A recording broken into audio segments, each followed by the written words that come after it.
황산스님의 조선왕조 실록.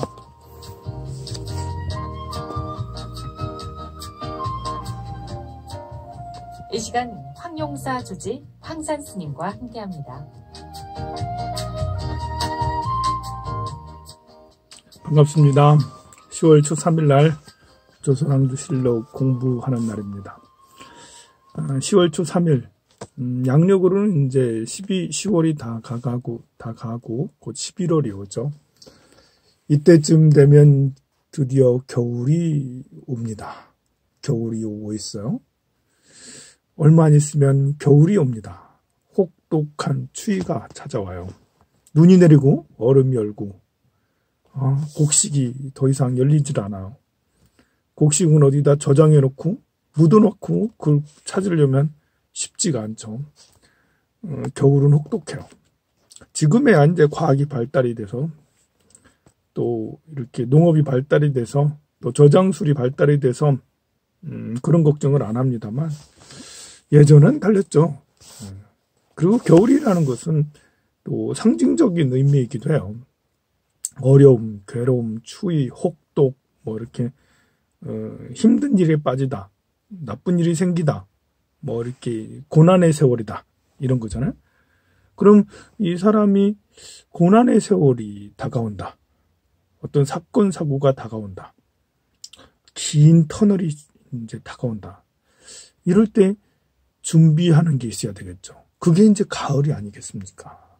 그게 이제 음력 10월달 이때라고 할 수가 있죠. 이 봄부터 여름까지 수확을 해서 봄부터 여름까지 막 자라게 해서 가을에 수확을 하죠. 수확을 하는 이유는 뭐 이렇게 먹고 살기 위해서 수확을 하지만 겨울을 준비하는 거죠. 이제 가을에는 수확을 해서 저장을 해놓고 1년을 막 준비하는 거죠. 그래서 어떤 의미로 가을은 수확이기도 하지만 그 이후를 준비하는 시기이기도 해요. 수확을 한 것을 즉시에 팔아서 그냥 엿바꿔 먹는다, 이러면 정말 생각이 없죠. 이렇게 수확한 것을 저장을 잘해서 내년 아주 혹독한 겨울을 잘 견뎌내고 또 봄이 되면 그것을 또 씨앗으로 만들어서 심어서 여름 다음에 가을까지 다시 수확이 될 때까지 수확한 걸 가지고 분배를 잘 해야 되겠죠. 그러려면 참 머리가 좋아야 됩니다. 머리가. 생각이 깊어야지. 생각이 없으면 올해 수확했어? 그래 뭐 미래가 어딨나, 이런 생각을 안 하죠. 바로 팔아버리고 다른 것을 자기가 갖고 싶은 그래 자동차 스포츠카를 사야지, 스포츠카를 툭 사. 그리고 겨울부터는 굶어요. 좀 죽게 되잖아요. 그러니까 생각이 사람이 없으면 미래를 준비하지 않아요. 또 이제 너무 이렇게 생각이 많아서 막 안달나면서 막 이렇게 있는 것도 문제이긴 하지만 그래도 사람들이 계획적인 삶이 필요하긴 하죠. 계획적인 사고를 가지려면 공부를 해야죠. 인문학적인 사고가 있어야 돼요. 그래서 가을에는 독서의 계절이다. 가을에는 공부의 계절이다. 가을에는 많은 강의를 들어야 된다. 이상하게도 봄, 여름보다도 책이 더 잘 읽어지고 그리고 강의가 더 잘 들려. 만약에 나는 책도 가을이 됐는데도 무슨 별로 책도 안 읽혀지고 강의도 별 재미가 없어요. 이러면 참 복이 많으면 그래도 상관이 없어요. 복이 많으면 그래도 상관없지만 복이 없는 사람이라면 참 난감해집니다. 이게 이제 준비를 하는 시간이니까 일단은 많은 정보를 알아야 되고요. 배움이 있지 많이 있어서 자기 자격을 높여야 돼요. 자기 지혜를 높여야지 나중에 겨울을 준비할 수가 있는 거죠. 그러니 일부러라도 가을에는 책을 많이 읽고 강의도 많이 듣고 이렇게 마음을 좀 넓게 가지려고 많이 노력을 해야 되지 않겠습니까? 그래서 기도하기 좋은 달이기도 해요. 책 읽는 거 싫다 이러면 절에 가서 부처님 전에 불공을 들이세요. 부처님 전에 이렇게 공양을 올리고 또 절을 하고 참회를 하고 뭐 이렇게 기도를 하고 하는 것들도 역시 자기 지혜를 넓히는 자기 이렇게 마음의 양식을 또 쌓는 일이니까 역시 도움이 많이 됩니다. 가을에는 성장이 멈춰지죠. 그러니까 어쩌면은 사업자한테는 매출이 떨어질 수도 있는 거고, 사람의 몸에 병이 들 수도 있는 거고, 또 직장인이 좌천이 되거나 직장인이 해직이 될 수 있는 그런 위험성이 바로 가을의 시기예요. 가을에 다 문제가 생긴다는 게 아니라 가을적 분위기라는 게 그래요. 그런데 그거를 자기 수양으로, 자기 기도로, 자기 공부로 이렇게 하면 매출이 줄지도 않고 건강이 나빠지지도 않고 직장에서 문제가 생기지도 않아요. 그러니까 기도하고 공부하는 것이 사실은 중요한 거예요.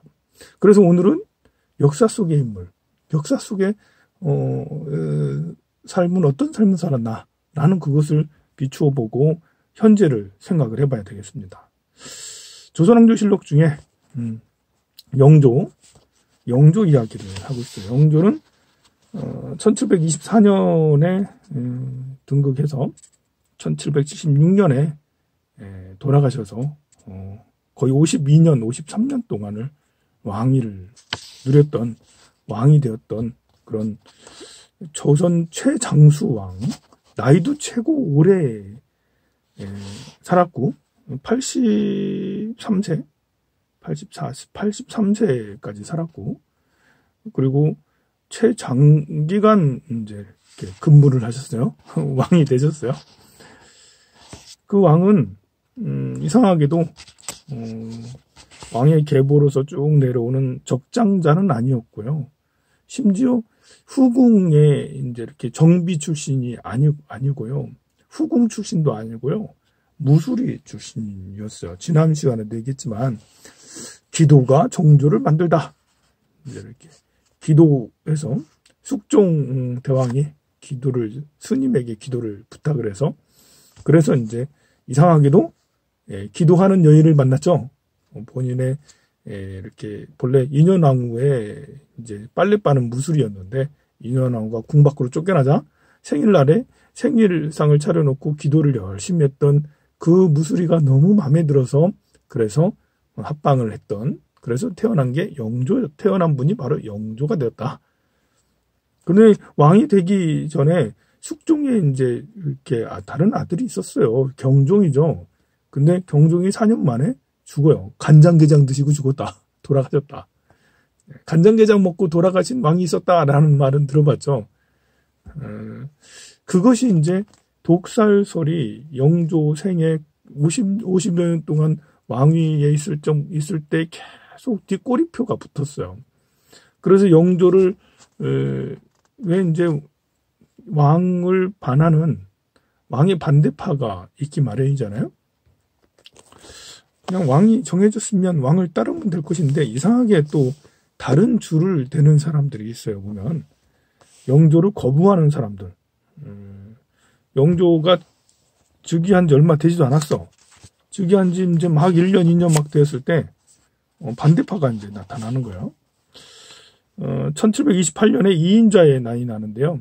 이인자의 난은 이 독살설에 휩싸인 영조가 정통성이 없다라고 그렇게 얘기하는 당시 소론들이에요. 노론, 소론, 남인 뭐 이렇게 당파들이 있었다고 그랬죠.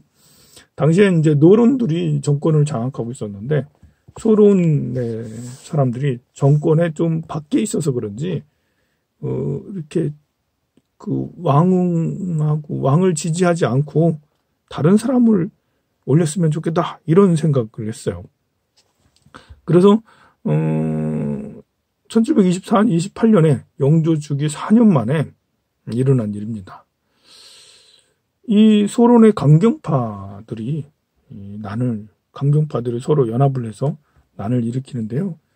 이인자는 이제 삼남지방이라 하는 충청도, 호남, 영남, 이제 전라도하고 경상도하고 충청도 지역에서 군사를 일으켜요. 그리고 소현세자 오랜만에 들어봤죠?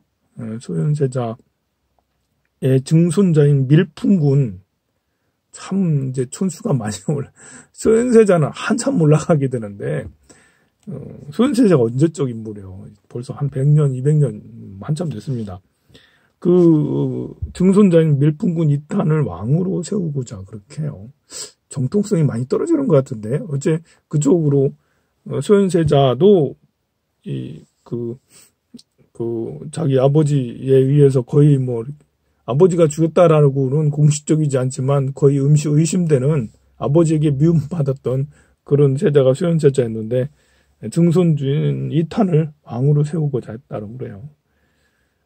이인자의 난은 의외로 빨리 이제 이렇게 진압이 돼요. 6일 만에 진압이 되는데 좀 안타까운 것이라고 해야 되나 좀 의외로 이렇게 피해가 굉장히 오래 갔어요. 무슨 피해가 갔냐면 특히 영남 지역 우리가 사는 이쪽 지역 말하는 겁니다. 영남 지역에 과거를 나갈 수가 없었어요. 50년 가까이 영조가 죽을 때까지 이인자의 난이 이제 집권 초기에 일어났으니까 그 이후로 영남 지역의 사람들은 과거를 아예 칠 수가 없었어요. 아무도 관리가 될 수가 없었다라는 거죠. 지금은 뭐 이렇게 영남 지역이 정부로부터 이제 해방 이후에 혜택을 더 많이 받아서 부산도 그렇고 울산도 그렇고 창원 이쪽도 그렇고 공장이 엄청 많고 막 이러잖아요. 또 이렇게 전라도 지역에 비해서 훨씬 더 부자예요. 경상도 사람들이. 정권의 어떤 그 지원을 많이 받았기 때문에 그렇겠죠. 근데 과거에는 안 그랬다니까? 영조대왕 시절에는 영조께서는 네 이름들 해서 혼내주겠다. 이렇게 해가지고 한 명도 영남 지역에서는 관리가 될 수가 없었다니까요. 그때 지역차별이 그때도 있었습니다. 사실 지역차별은 근래의 일만은 아니에요. 영조 때 일만도 아니고요. 그 이전부터 지역차별이 있었어요. 태조 왕건께서는 후녀 10조를 통해서 서경에 한 번씩 가서 왕은 1년에 이렇게 한 번 정도는 서경에서 몇 달 살아야 된다 하면서 서경을 굉장히 중시 여겼죠. 서경이라면 평양을 이야기하는 거예요. 평양이 길지다. 이제 당시에는 이제 왕건이 이제 왕건이 고려라고 국명을 지은 것은 고구려의 후손이다라고 과거의 고구려를 다시 일으키겠다라는 그런 염원으로 고려라고 이름을 지었다고 그럽니다. 그러려면 고려의 영토를 옛 고구려의 영토를 수복을 해야 되잖아요. 그러니 당연히 저 위쪽 지방 평양 지방에 수도를 두려고 했었던 것이죠. 그렇지만 그런 의도 때문에 사실은 거란하고 이제 사이가 안 좋게 돼서 거란에 세 번이나 침입을 당해서 외교 정책이 실패죠. 이제 당시 금나라가 얼마나 세졌는데 요나라 금나라 이때 이거는 이제 중국 저쪽에서도 본토에서도 송나라에서도 이렇게 함부로 할 수 없는 송나라보다 더 셌어요. 세계 최강국인 요나라 금나라였는데 이 요나라 금나라를 배금 정책을 했으니까 지금 같으면 이제 중국이나 미국하고 미국하고 싸워서 이기하겠다 이렇게 미국 물품 절대로 안 받아 오랑캐라는 이유로 송하고는 가까이 지내면서 그런 외교 정책을 고려 초기에 썼단 말입니다. 그게 심지어 그렇게 정종 같은 왕건의 아들 정종 같은 경우는 진짜로 서경으로 천도까지 하려고 했었어요. 북보를 하려고. 그러더니 어떻게 되겠습니까? 결국은 거란족한테 3번이나 침입을 당해가지고 그 때문에 을지문덕도 생기고 뭐 강감찬 장군도 있고 뭐 이제 서희라는 분도 나타나고 그래서 역사의 길이 남을 영웅들이 있었지만 그만큼 많은 분들이 죽었다는 거잖아요. 그러니 외교는 정말 중요한 것 같아요. 우리가 이제 강대국과의 관계를 어떻게 가져야 될 것인가? 뭐 지금 외교를 잘하는지 잘못하는지는 잘 모르겠습니다만, 우리의 주권을 가지고 주권을 얘기하는 것도 중요하지만 이렇게 강대국과의 관계가 틀어지지 않게 굉장히 노력은 해야 될 필요가 있는 것 같습니다. 너무 이제 이렇게 조선시대가 되면 너무 사대적이라서 명나라와의 너무 사대적이라서 심지어 명나라는 동북공정을 통해서 조선은 우리나라다 이렇게 주장을 할 정도로 막 그러고 있잖아요. 너무 자주적인 정책을 써도 문제지만 그렇다고 너무 손을 비비고 당신의 나라입니다라고 이렇게 가서 일부러 이렇게 하고 있는 것은 그것도 또한 문제인 것 같습니다. 사람과의 관계도 마찬가지잖아요. 이게 뭐 국가과의 관계나 사람과의 관계도 똑같아요.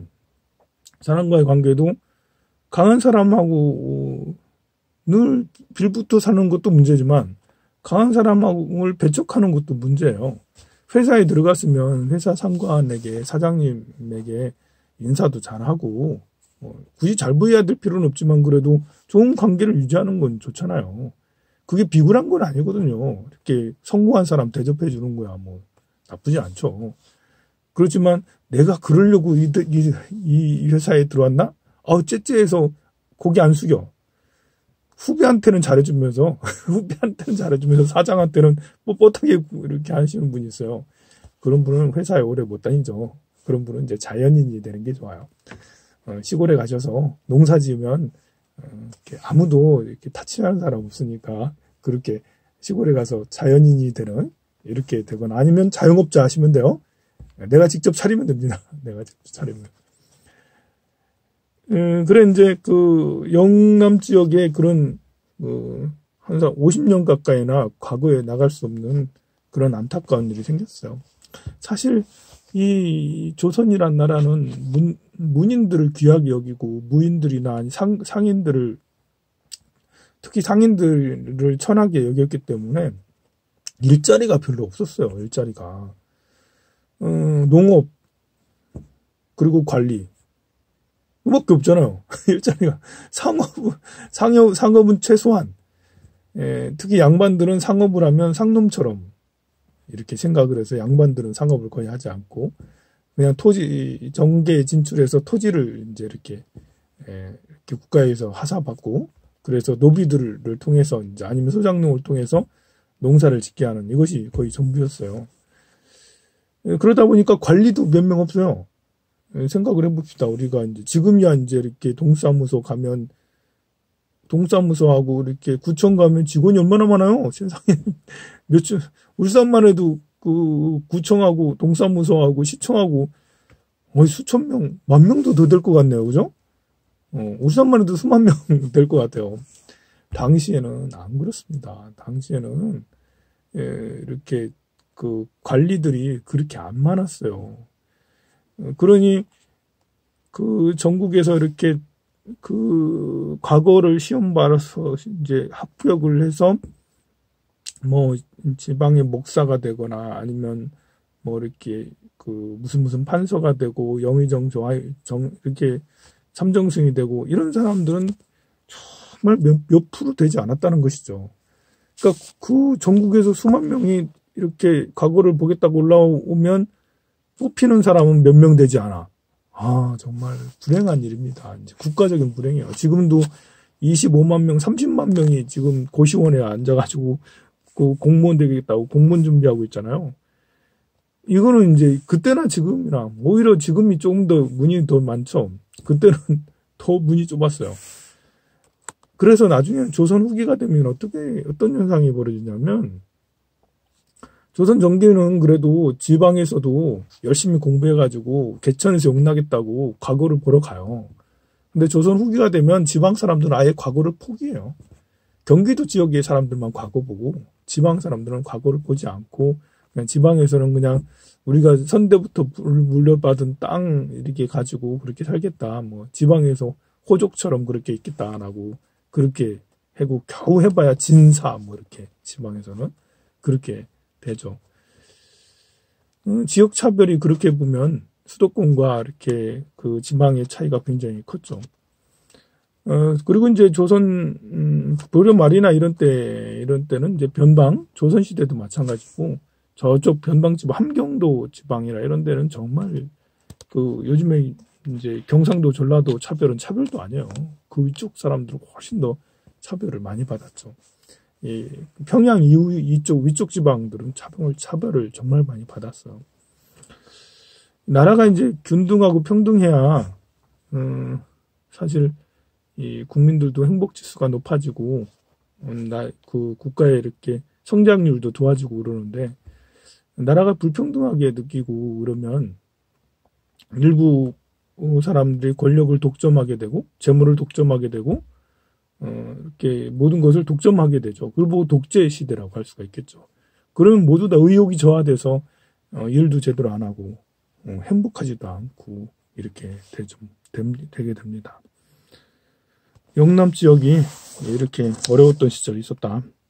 그리고 이 영조를 거부한 두 개의 난이 있었어요.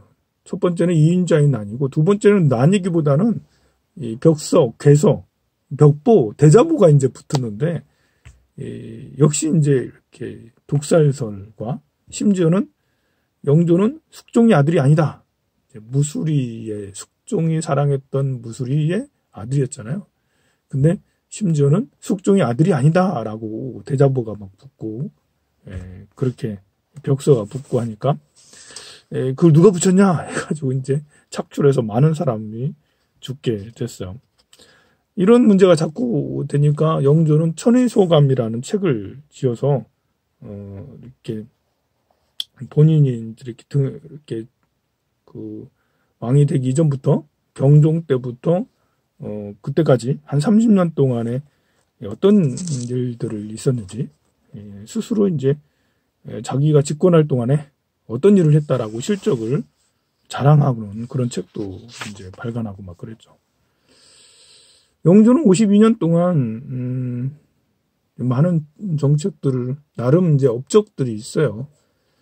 지금의 많은 사람들은 영조를 좋은 왕이라고 기억을 하죠. 물론 이제 아들 사도세자 때문에 이미지가 많이 또 다른 것으로도 불리기도 하지만 나름 이제 태평성대를 이뤘다. 뭐 이렇게 평가를 하는데 사실 진짜로 좋은 정책도 했지만 명함이 이제 극명하죠. 좀 52년 동안 굉장히 중요한 시기였죠. 세계 역사를 이렇게 쭉 공부하다 보면 영조, 정조 이렇게 이런 왕들이 그 집권했을 시기가 아주 중요한 시기였거든요. 임진왜란이 이제 끝나고 100여 년이 지난 이제 병자호란이 끝나고 100년 정도 지난 이때 이제 벌써 18세기 초반부터 18세기 후반까지 이제 그 영조가 등극을 했기 때문에 서양에서는 벌써 르네상스는 끝나고 곧 있으면 이제 그 프랑스 시민혁명이 막 일어날 때 이때쯤이 영조 정조 시기였죠. 그때는 벌써 서양 이런 르네상스가 지나서 과학혁명, 산업혁명이 눈앞에 있었고 막 그런 때니까